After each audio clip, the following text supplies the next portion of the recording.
human beings are more complicated than free to paid. We need an experience. We need to see value in a way that makes sense to us.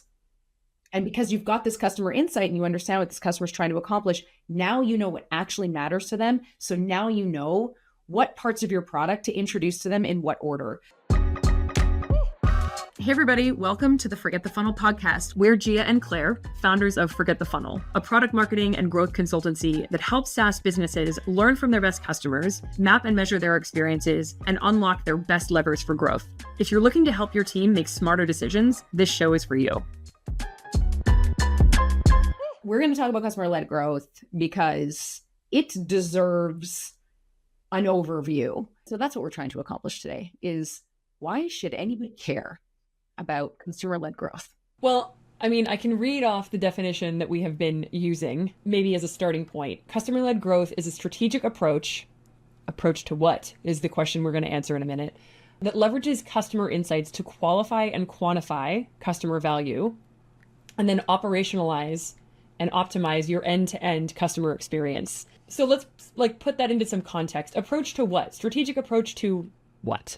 Where it came from was leadership teams or those either heads of marketing or heads of product marketing or heads of product or founders and CEOs wanting to make better decisions about how to grow. That is really what this approach was meant to do, was answer that. And the sort of genesis of that was primarily for these customer facing teams and people within tech companies, really enabling them to learn what is needed to create better customers experience to drive more revenue.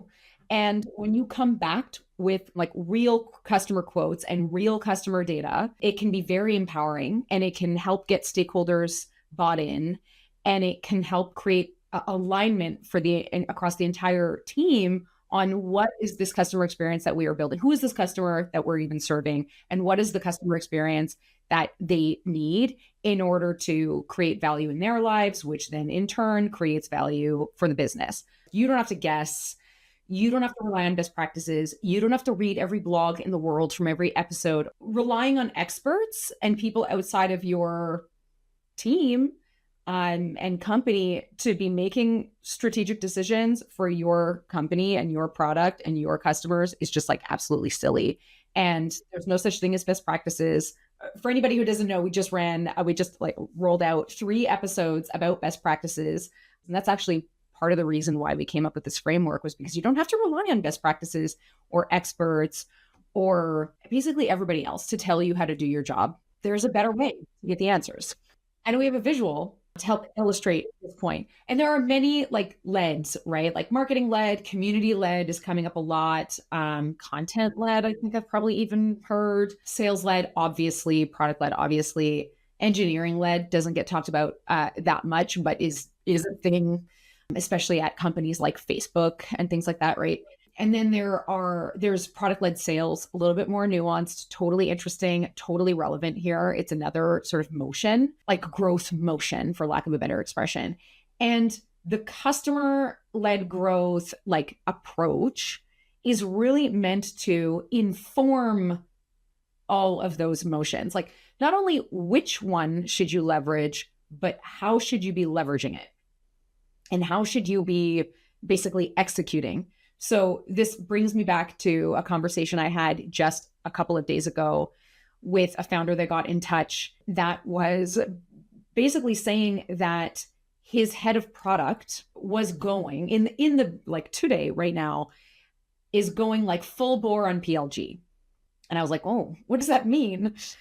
He was he's super bought in. He's reading all the books. He's doing all the courses. He's doing all the learning that he can about what is product-led growth? How can they be leveraging it? What does it mean for the organization? How would it change their model? Because they're predominantly rely on a sales-led approach right now, and they want to go product-led. But the point being is that this founder was is that a mistake? And also do we have the order of events right? Because I think what he's seeing, I think he's seeing the writing on the wall, right? We're okay, we make all these major investments on taking a product-led approach, huge product decisions, huge engineering and like technical implications and investments that you need to make in order to leverage PLG.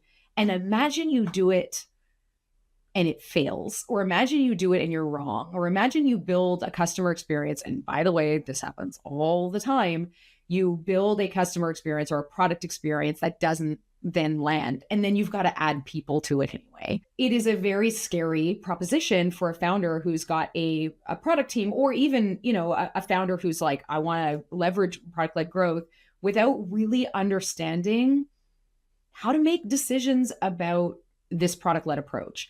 And so what this founder knew, I mean, he was on the phone with us, so clearly he had some inclination that like, maybe we should be figuring out who it is that we're serving, what they actually care about, so that we can figure out what product experience or product-led experience to even build for them.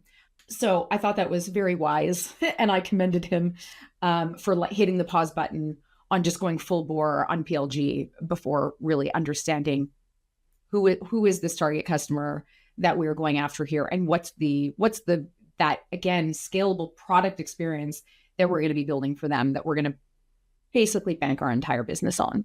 And I know you have one too, actually, that you were talking about actually on the opposite side of the spectrum. Oh my gosh, yes. I was speaking at a conference last fall, and the theme of the conference was all sales, sales, sales. There's nothing inherently wrong with that. It is an important motion that is needed in some customer experiences, not all. But I was a bit of an outlier in terms of the speaker lineup because I got up on stage and talked about what you and I are going to discuss here, which is learning from your customers and identifying which of those motions they need before going full bore on any one of them. Not that it didn't in any way negate that like building out a sales function can be important. But then after I gave that presentation in just, casual like dinner conversation that evening with other speakers, at least two folks acknowledged like, oh yeah, what you're describing obviously has to come before building out a sales organization. Otherwise, to your point, like you're throwing people on top of a suboptimal customer experience, and I'm like, my stomach hurts a little bit. Like there's so many different problems that can cause, from a team standpoint to like a business viability standpoint. Why don't you paint a picture of like, what are the 3 phases of customer-led growth? The first basically phase to leveraging customer-led growth and doing this work, making better decisions, is getting inside your best customers' heads, mapping and measuring your customer's experience. So that ideal customer, mapping and measuring their experience. And then number 3, unlocking your best levers for growth. So I think best place to start is really, Claire, walk us through, what does it mean to get inside your best customers' heads? In many, many cases, when a team comes to us to engage in doing the work to understand their best customers, one of the things they need to solve for is the fact that they don't necessarily even know who their best customer is, right? They've got their CRM or their database of customer data like in the aggregate, but there's not a ton of alignment or even understanding internally of who within that database they want to go out and clone or find more of versus who's not actually a great fit. So I think the foundational part of understanding your best customers is figuring out within that set of customers you've already got, who is a great fit and what attributes make them a great fit, so that you can go out and find more people like them. To kind of bring this more into focus, but there's a company we have been working with over the past, couple of months. Really cool product. So it is essentially a customizer for e-commerce brands. But this company came to us, and the types of customers they're bringing through the front door are all over the map. They've got tiny e-commerce brands. They have massive e-commerce brands. If people with all different job descriptions coming in and making the buying decisions. So they don't know if they're targeting executives. They don't know if they're targeting product designers, website designers. They're just like, we're getting these people, but we have no idea who to optimize for. And in not knowing who to optimize for, they don't know whether they should play with their pricing strategy. Should they play with, the onboarding experience? Do they make it a self-serve experience? Do they make it a white glove experience? Like there's just so many unknowns about what to do because they're not really sure who is a good fit and who they want to attract. So figuring that out is do not pass go if you don't have that information and your team is not aligned on that information. Once you know that, going back to being able to make better decisions, it becomes so much more obvious how to think about pricing or how to think about the appropriate onboarding experience. People get into the product and you may be tracking, activation in a very crude way, which is like trial started, converted, or trial started, did not convert.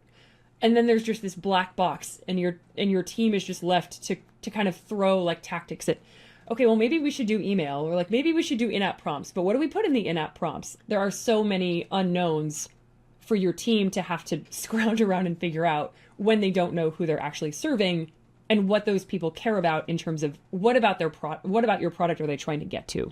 So if you're not sure if you have customer blind spots the way we're describing, we did do an episode on this. I think it was one of our earlier episodes. We've also run a number of other podcast episodes where we talk about like customer segmentation and how to run customer interviews and like myths about research too. We would highly recommend checking out the research myths episode because that will be very helpful. So the act of mapping and measuring your customer's experience, we call it customer experience mapping because it really is about that end-to-end customer experience from before your ideal customer even has the problem that your product solves, through experiencing that problem for the first time and that pain, all the way through to singing your praises from a mountaintop. We often describe this as like, the customer that you'd have to pry your product out of their cold dead hands. These are the lifer customers that absolutely love you. So that's a big sort of like span, right? Like that's a lifetime of a customer from beginning to end. And it really does begin before your product is even on their radar. And that's because context is so important. And so it is really critical to understand what your customer's life is before you are even in the equation. And what is the old way, right? How are they solving the problem that you help them solve or not before you exist? And how do they make a decision on, what's the sort of trigger moment on them needing a new solution? How do they go about seeking out that solution? Who do they talk to? Where do they go? What are their watering holes? What are the sources of sort of influence in even coming up with a long list, let alone a short list? How do they come upon you when they get to your website? What does that experience look like? What is the appropriate early experience and early evaluation of your solution? What are the, again, influences going on in their life, whether or not it is like they're still working with the old way, or they've got stakeholders looking over their shoulder, or they've got colleagues involved, all of that taken into account. What does that buying process look like? What are their objections, their motivations? What ultimately are they trying to achieve? What does success look like in your product? What does a happy, healthy customer look like, right? A lifer type of customer. And what situations or opportunities might arise after they've solved their initial job to be done with your solution. What next? What's the next opportunity that you might have to continue your relationship with them? Because we are predominantly talking about SaaS, recurring revenue model businesses here. So every business stands to benefit by thinking about, customer expansion and retention and lifetime value and recurring value being delivered. But it is particularly important for a SaaS business model to think through not only acquisition and actual like becoming a customer, but also growth and expansion with our customers. I want to drive that last point home a little bit further because this gets so often overlooked or overshadowed by acquisition and better onboarding and so on.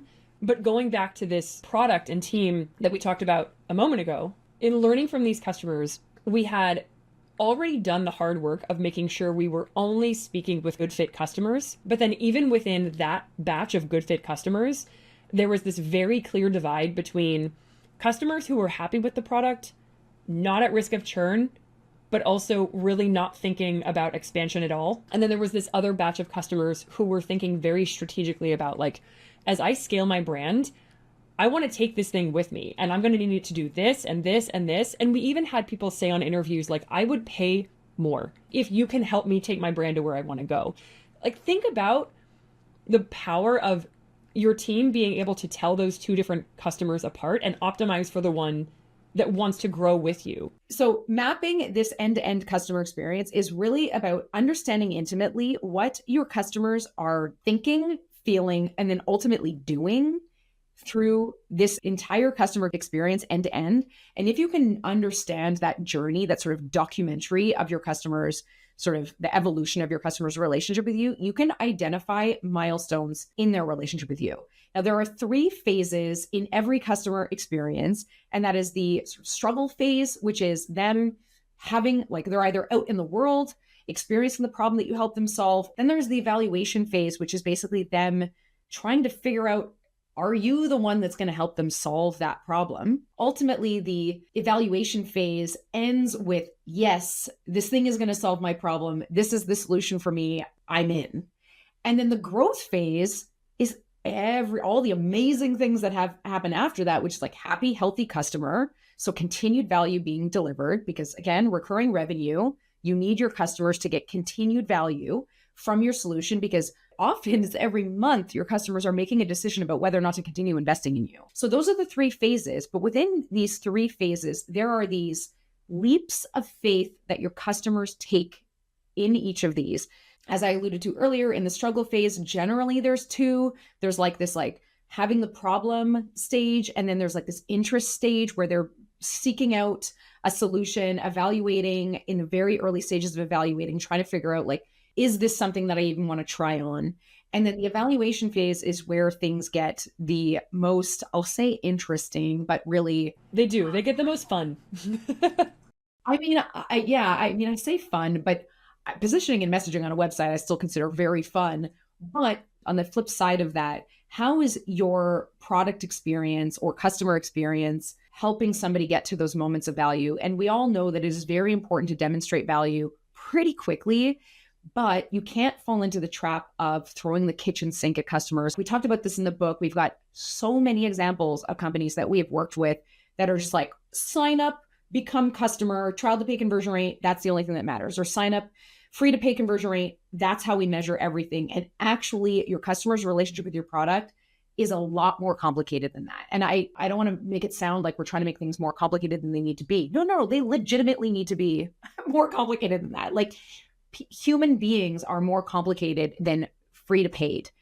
We need an experience. We need to see value in a way that makes sense to us.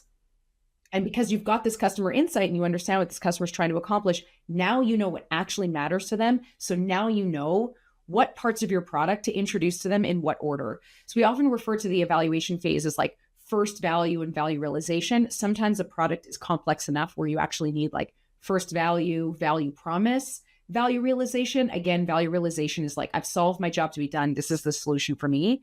But we often need to sort of like bite size or right size our customers' experience with our product in the evaluation phase in a much more nuanced way than many of us think. The example that you brought up already with the e-commerce like product customization product is a great one, because they came to us with a little bit of a lack of understanding on who their ideal customer is. But moreover, what they came to us with was an early product experience that basically made a lot of assumptions about what their customers were capable of. And their measure of success was that new customer getting a product launched and making sales on it. When actually the act of adding their first product, adding the customization options, all the back end settings that need to be in place in order to make their first sale is actually pretty complicated. It's amazing. This team has done an amazing job. It's a really cool product. So when they're in that early customer experience, we need to show them this is going to save you months of custom development time.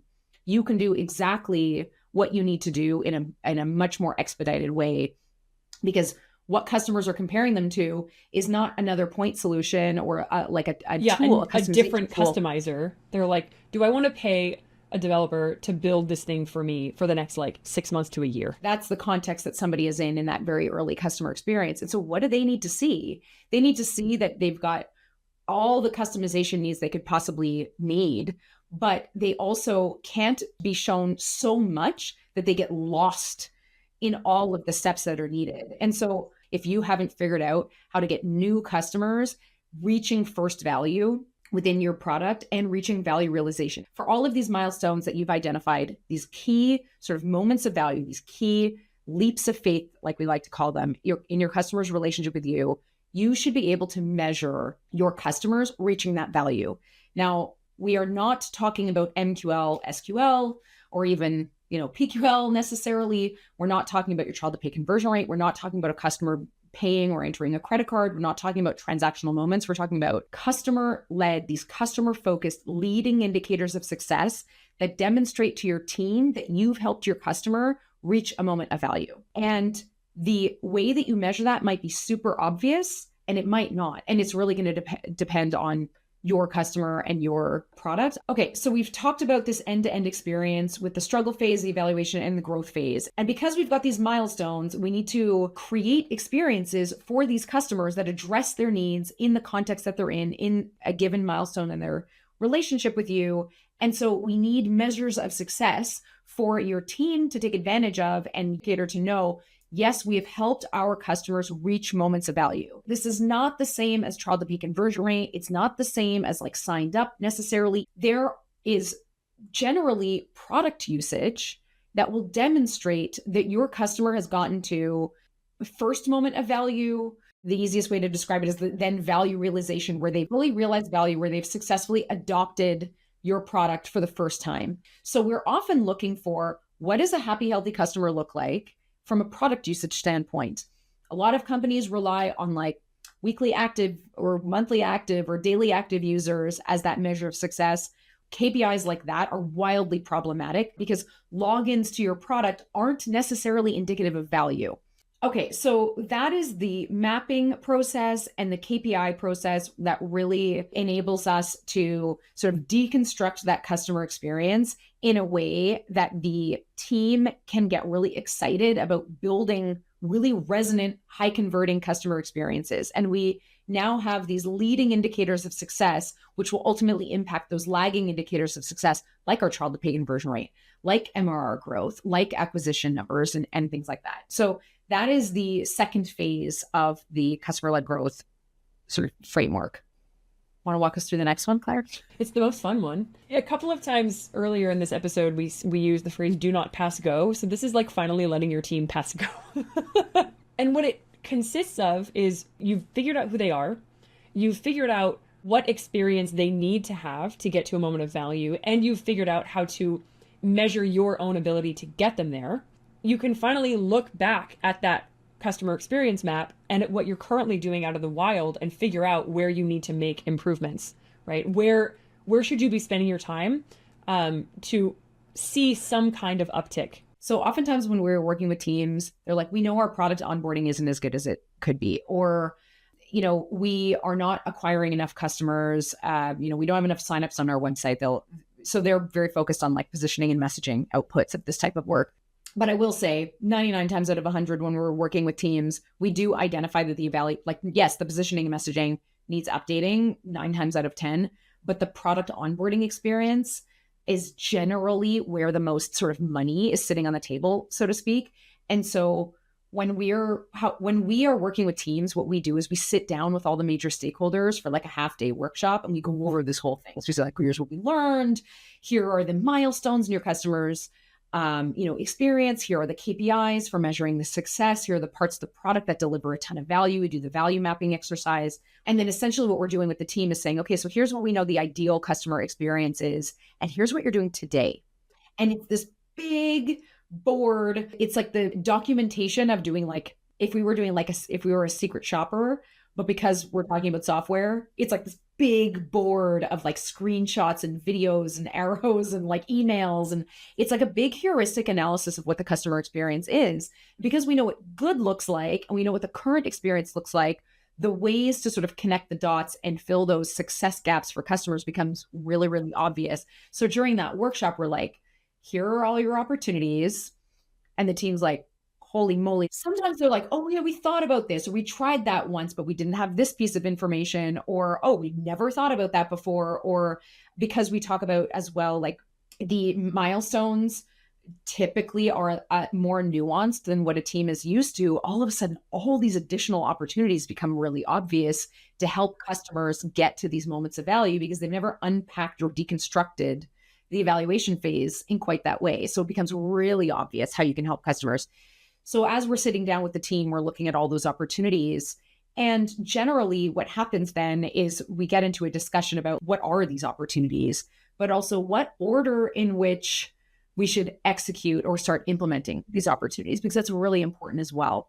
And so that's when things start to get really sort of, to use your word, like exciting and fun. But it's that taking a step back and looking at, like, first of all, having the picture of what good looks like is critically important.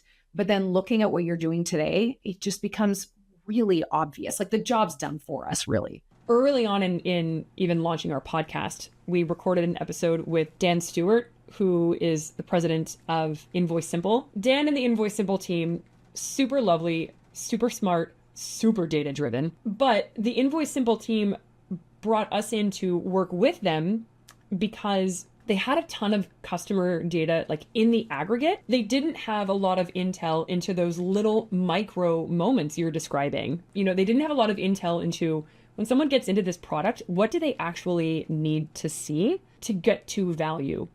And so we were able to come in and really like work alongside the team to pull that insight from their customers, which informed so many of the product experiments they were already running. But specifically, there is this feature inside of like this invoicing product, which if you are sending an invoice on Invoice Simple, you can press a button that allows your customer to pay you right on that invoice, right? And this is a pretty critical feature from like the business standpoint for Invoice Simple. The problem that we were attempting to solve as a group was, first of all, understanding why are more of our customers not turning on this payments functionality? What's not hitting right now? And what can we do to nurture more customers to turn on this payments functionality and actually take payment through our product? And so what we learned is not that there was anything necessarily broken about the payments functionality in particular, but what we realized was when customers are onboarding into this invoicing product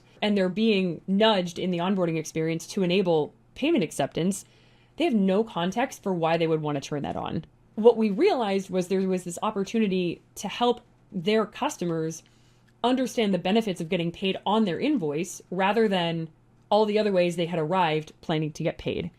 And so we really didn't change much about the product experience at its core, but what we did do was launch a campaign that would fire when someone was getting set up with the product for the first time that talked more about, welcome to Invoice Simple, like, we're super glad you're here to send invoices. If you turn on payments, here's all the great things that are going to happen. And we would never have been able to conceive of that campaign. We never would have been able to even know what would need to go inside of that campaign if we hadn't known about the ideal customer, what they cared about, what questions they had, paired with this secret shop experience of what they were seeing in real life day to day. So I think it's just a really, really good, crisp story that brings home this entire process you've described. And there was a nice result at the end of it, which is always great. There was a 37% increase in adoption of payments, correct? Versus the percentage of customers who were enabling payments prior, which is amazing, again, from a business perspective, because this is a revenue generating feature. Yes. Yeah. And like mission critical, it's not that they weren't talking about payments prior to that. These opportunities basically surfaced after this heuristic analysis and understanding. And we were able to sort of tie not only the opportunity of like where, but also what to say. And it was a lovely like marriage of things. And it was a really cool project. That brings us full circle to phase 3 of the customer-led growth approach and framework. We do cover the entire framework from top to bottom in the book. So if you are curious to read more about and get a bit of a more in-depth sort of walkthrough of the process, highly recommend checking out the book. But again, when we're working with teams on this process, what we do basically is we work with the team to identify the segment of customers to learn from. Then we learn from those customers. And we get a ton of amazing nuanced information and context and insight into what those customers actually care about. And then what we do is we map what they say matters to them essentially to the parts of your product that deliver that value, which then enables us to map the customer experience from end to end, identify those KPIs, And then we do that sort of heuristic analysis of your customer experience to identify all those amazing, growth opportunities, all those opportunities that maybe your team has seen but couldn't validate investing in, or maybe had no idea was even an opportunity, like the example that you just described, Claire. And basically we sit down for like a half-day workshop and go through it all with the leadership team to create that alignment. And I will say that doing that as a team and an alignment tool, we've gotten the feedback out of the workshop. I can't even count how many times founders have reached back out to say, like, the alignment that creates, to just everybody get into a room and everybody is there and in alignment on what is it we're trying to do and what are the opportunities. And everybody knows that everybody else knows what the opportunities are. That does a ton for helping sort of enable and execute and actually take advantage of these opportunities. So that's the process that we run through with teams. Obviously, if you're looking for help executing this and implementing this with your team, then you can just get in touch if you want to reach out. And then, you just do that just on our website, forgetthefunnel.com. All right. Thanks so much, everyone. See you next time. And that's it for this episode of the Forget the Funnel podcast. Thanks for tuning in. If you have any questions about the topics we covered, don't hesitate to contact Gia or myself on LinkedIn. And you can also visit our website at forgetthefunnel.com. This is still a new podcast for us, so ratings, reviews, and subscriptions in your podcast platform of choice make a huge difference. See you next time.